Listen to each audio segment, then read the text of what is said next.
So we have then our recognition that we have this potential wholeness, which is the circle, and that we are not at this moment whole, and that there's a path from here to there. Right? That's the spiritual path. This is the practice path of what gets us to go from here to there.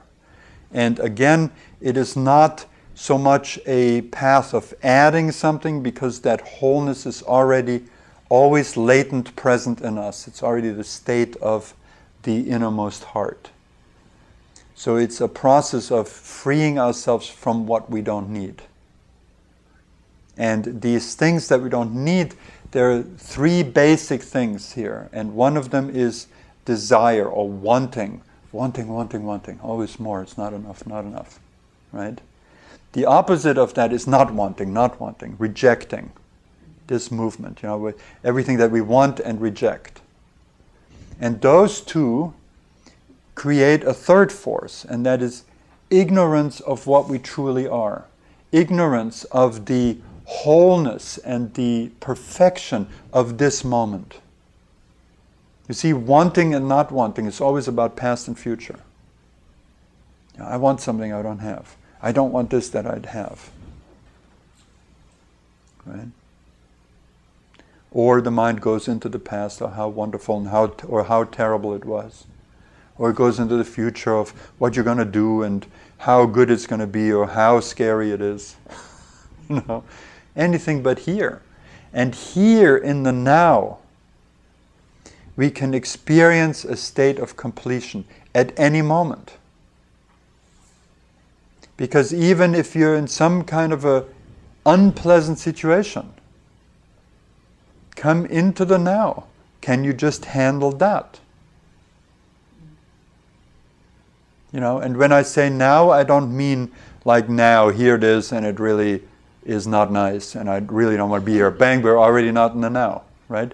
I mean in the now. In this less than a microsecond, the now, just now. Can you just be here? And you may be 20 minutes away from death. And can you just be there in that moment? And if you are, guess what your experience is going to be? One of peace, of being present. Because the now is the state of ultimate, the place or state of ultimate refuge. So you can always come into the now. And in the now, you can access that already present perfection of you. And when we talk about where, so we have time is now, and where, here, in the heart. And the whole process, the whole journey of enlightenment has been said to just be that journey from the head, which means your thinking mind into the heart. And what is the heart? The heart has two aspects. One is the intelligence, the deeper intuitive intelligence, which sometimes can be called divine intelligence, and the divine bliss, the great bliss of your being, the bliss of God, which is alive inside of you, if you can be present enough for it. And that bliss, of course, is expressed as love. So love is not something that we need to seek. See, there's again this big mistake. We're all taught to seek love. Because love is something that we are.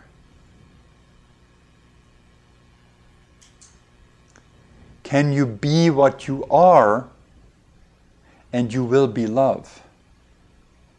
And the state of love that is unshakable and unmovable is not the state when you are in duality loving something else or being loved by someone else. It's a state of being, period.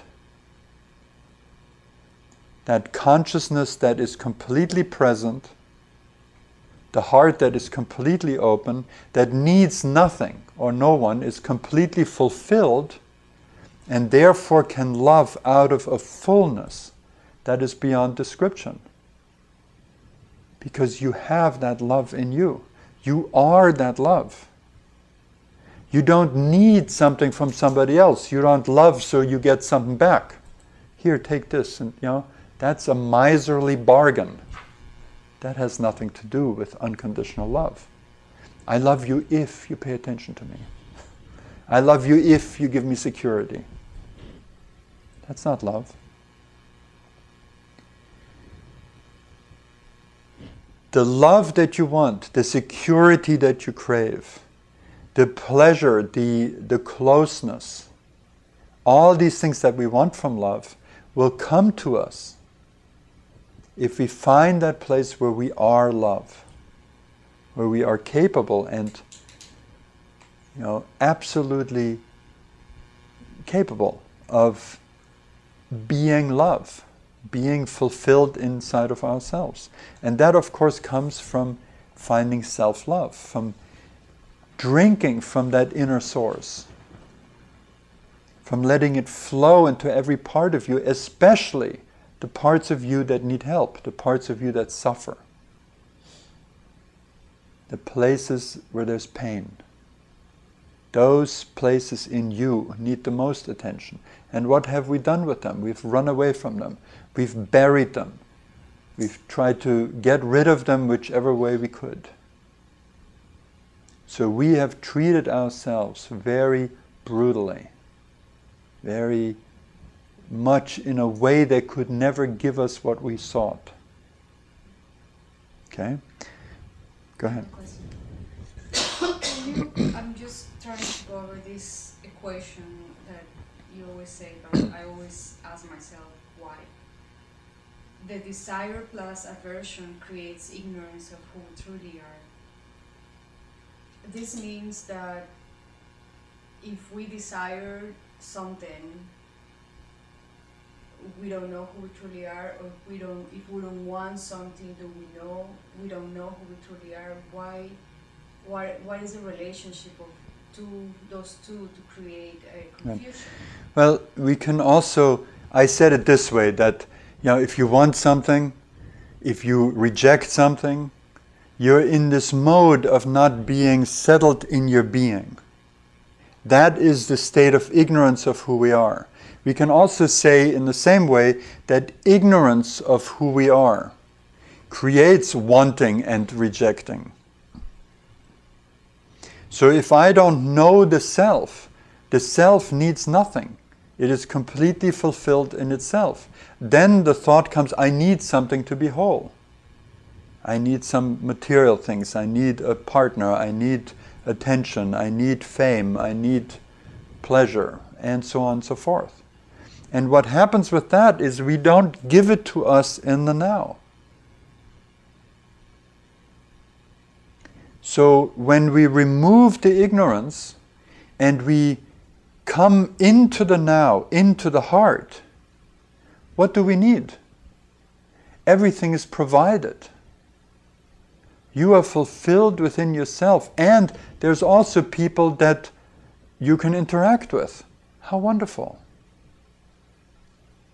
What is there that you need when you're in that place of fulfillment we call the self?